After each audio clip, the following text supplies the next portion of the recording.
Welcome to the first vlog about women who live on boats. I've got a problem with my fire. Don't know where to start. Got a problem with my fire. I can't get, when you sweep the chimney and all the soot falls down. Well, my fire's got like a plate at the bottom of the chimney and there's about a gap of that much.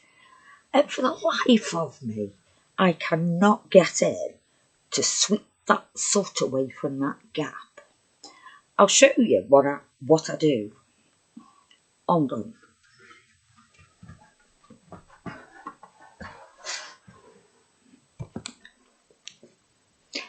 That's the fire. Don't know what sort it is, but it's got a tree on the side of it. From a woman's point of view, of course. Right. Up here, I've got a shelf that I think heats the water because it's a back burner. We run quite a few radiators off this. I look a bit bleached out. I've got a minute.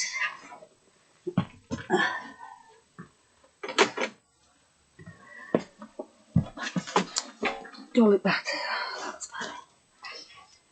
Now, to get the soot from here to here that's gathered underneath the chimney when I've done like that,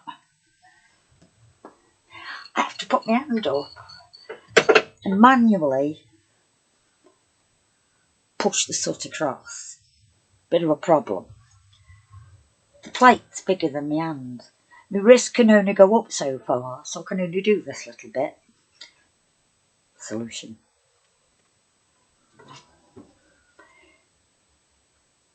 Bottle brush.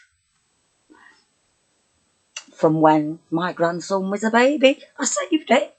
Always save things because they always come in handy. Now what I have to do is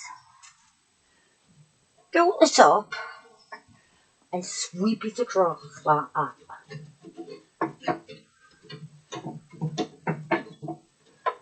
And all the soot falls down the sides. It's still mucky. I should have put gloves on. I forgot. It's still mucky, but at least it's a solution to my problem. If anybody knows an easier way of cleaning the soot that lands from the chimney to the top of the water plate after you've gone, leave it in the comments, guys.